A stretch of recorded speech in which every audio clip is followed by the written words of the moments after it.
right, so it's March 19th, 2025, and welcome back for our third episode of Finwell Daily Brief. We're going to keep this one nice and tight, just a quick pulse check on what's been happening in the Indian financial markets. Yeah, consider this your little espresso shot of financial news. Everything you need to know, no sugar added. Perfect analogy. We're going to unpack how the markets wrapped up, hit the big economic headlines, and really what we want to do is connect the dots, see what it all means for you, because we know you're paying attention to what's happening in India's financial world. Absolutely. So let's just dive right in. Let's start by looking at how the markets closed out yesterday. Now, with everything going on globally, you might be surprised to hear the Indian stock market actually ended the day on a positive note.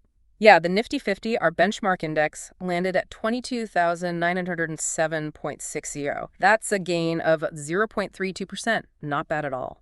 But you know what really stood out to me? The action we saw beyond the Nifty 50, the Nifty Midcap 150. That's where things got interesting. We're talking about a jump of 2.37%, closing at 18,844.40. That kind of performance tells me there's some serious energy in those mid-sized companies. Right, and it wasn't just the mid-caps. The smaller players wanted in on the action, too. Nifty Small Cap 250, that index also saw a nice gain, up 1.99% to close at 14,870. But, we always say small caps can be a bit more volatile, more ups and downs, so a move like that definitely grabs your attention. Oh, sure. Looking at the bigger picture, the Nifty Total Market Index, which gives us a nice overview of the whole market, that was up by 1.05%, 11,728.35. Overall, a pretty positive day, wouldn't you say? Yeah, I'd agree with that. Now, switching gears a bit, let's look at the bond market. We have an interesting situation with the 10-year Indian bond yield. Initially, we saw data saying it stayed pretty stable, around 6.8%. That typically reflects level of confidence, investors feeling good about government debt. Right, makes sense. But then there's another layer to this. Reports came out suggesting a slight dip, down to 6.74%, a small decrease from the day before. Interesting. So we're talking about a difference of just 0.01%. That seems tiny. True, but in finance, even those tiny shifts can be like little whispers, hinting at something bigger happening behind the scenes. Like a little crackle on the radio, something's about to happen. Exactly. Yeah. So stable at 6.8%, that's like steady as she goes, everything's as expected. But this little dip to 6.74%, that could be a sign that demand for those bonds is picking up. Why might that be? Well, a couple of things could be at play here. Okay, let's hear them. The government, they've been really emphasizing fiscal discipline, managing the finances responsibly. And that seems to be building trust with investors. Showing they've got things under control. Precisely. But there's another factor, and this is a big one. Indian debt is now included in some major global indexes. Oh, that's huge. Right. It opens the door for a whole lot of international investors who might not have had easy access to our bond market before. More buyers typically mean higher demand, which can lead to those lower yields we're seeing. I see. So it's like suddenly you're on the map, accessible to a whole new group of investors. Exactly. All right, let's move on to the rupee. That was an interesting story yesterday, a bit of a two-parter. It seemed like it weakened a little against the dollar at first, hitting around 83.50. That's a dip of about 0.1%. Yeah, it was the initial picture. But then things took a pretty dramatic turn. The rupee bounced back strong, closing at 86.4425 against the U.S. dollar. Wow. That's its highest point in almost 2 months. That's significant. Especially when you consider that many other Asian currencies were struggling a bit yesterday. The rupee went its own way. So what was behind that strength? What caused that turnaround? It looks like a combination of things. Primarily, it was driven by dollar sales from foreign banks operating in India. And then we have what we call seasonal inflows, basically foreign currency coming into the country. These inflows often happen towards the end of the financial year as companies bring their earnings back home. It makes sense. But what's really interesting is that the rupee strengthened even though a lot of other Asian currencies were weakening. That's largely because everyone's holding their breath waiting to see what the U.S. Federal Reserve does with its monetary policy. So the rupee's performance, that really suggests there's some genuine underlying strength there.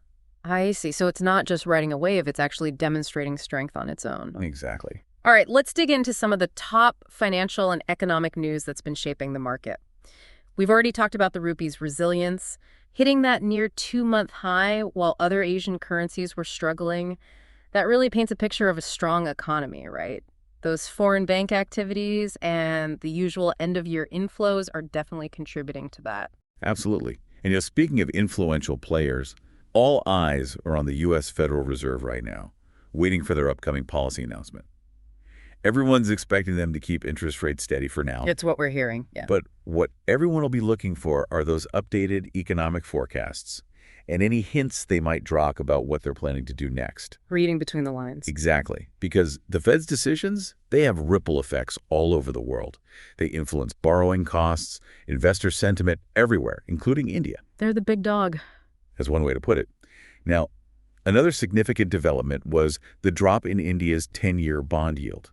We talked about it briefly before, but the fact that this is the steepest decline we've seen in 4 years, that really tells you something about how investors are feeling about Indian debt. Yeah, that's not a small thing. Right. And it all connects back to what we were saying earlier.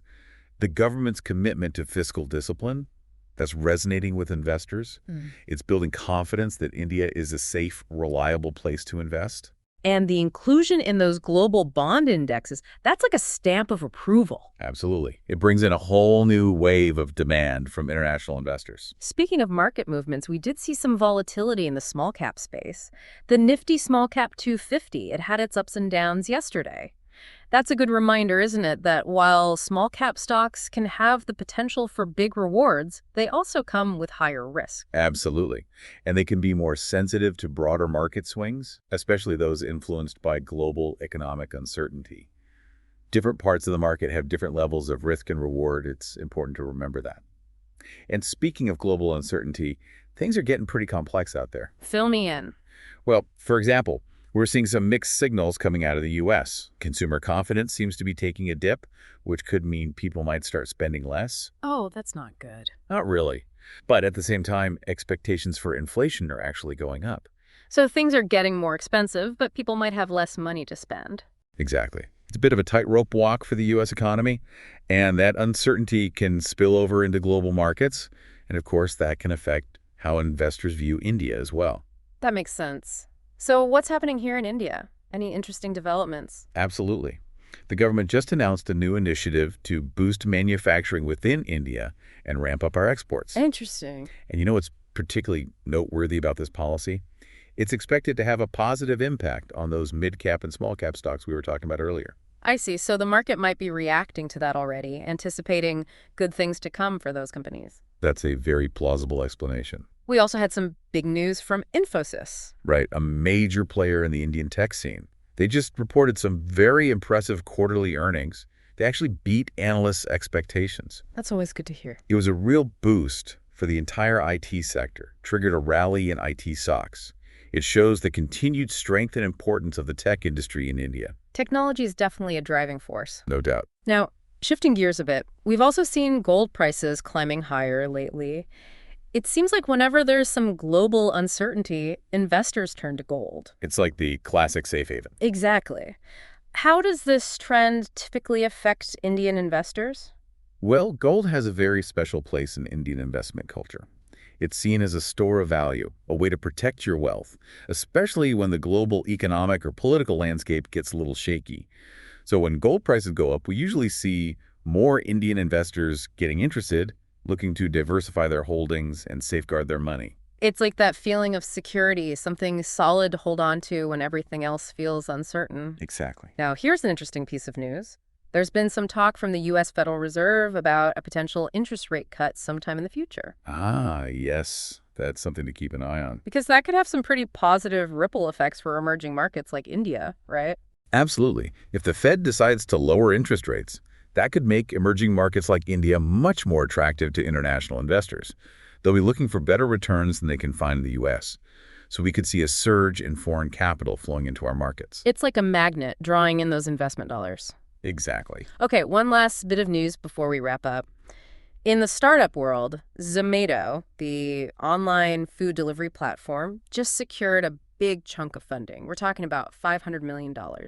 Yeah, that's a significant investment, a huge vote of confidence in the potential of Indian tech companies. It shows you the dynamism and attractiveness of the Indian startup ecosystem.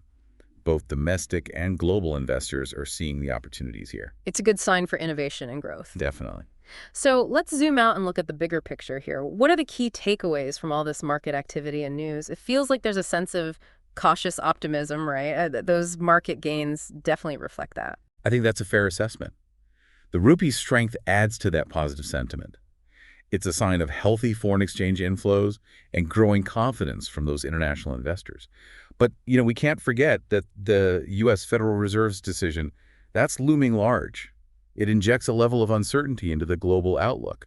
So we need to keep a close eye on that. Absolutely. It underlines why it's so important to stay informed about what's happening globally, especially with those key economic indicators in the U.S. Things like consumer sentiment and inflation, they can have a real impact on our markets here in India. And the strong demand we're seeing for Indian government bonds, that declining 10-year yield, that's worth noting too. Could be a sign that investors are anticipating some favorable monetary policies down the line. Okay. So given all these moving pieces, all this news and data swirling around, what would you say is the best approach for navigating this environment? Well, in times like these, diversification is key. Make sure your portfolio is spread across different sectors and asset classes. It helps to manage risk and allows you to potentially benefit from various market trends. So don't put all your eggs in one basket, spread the risk. Exactly. Sound advice. So, as we wrap up this quick briefing, it's clear that keeping a finger on the pulse of global economic developments and what those big central banks are doing, that's crucial for understanding how things will play out in India. Absolutely. And remember, a balanced and diversified investment strategy, that's your best defense against any market volatility that might come our way. Couldn't agree more. Well, if you found this quick rundown of the Indian financial markets helpful, don't forget to subscribe to Finwell Daily Brief so you don't miss any of our future episodes. And to keep the conversation going, dive a little deeper into these topics, connect with us on LinkedIn. You can find us at SOS Finwell. Yes, for more in-depth discussions and analysis, reach out to SOS Finwell on LinkedIn. We'd love to hear from you. And finally, a thought to leave you with. Philip Fisher once said, "The stock market is filled with individuals who know the price of everything but the value of nothing." It's a good reminder to always look beyond the surface and understand the true value in your financial decisions. Words to live by. Thanks for joining us today, and we'll see you back here tomorrow for another Finwell Daily Brief. See you then.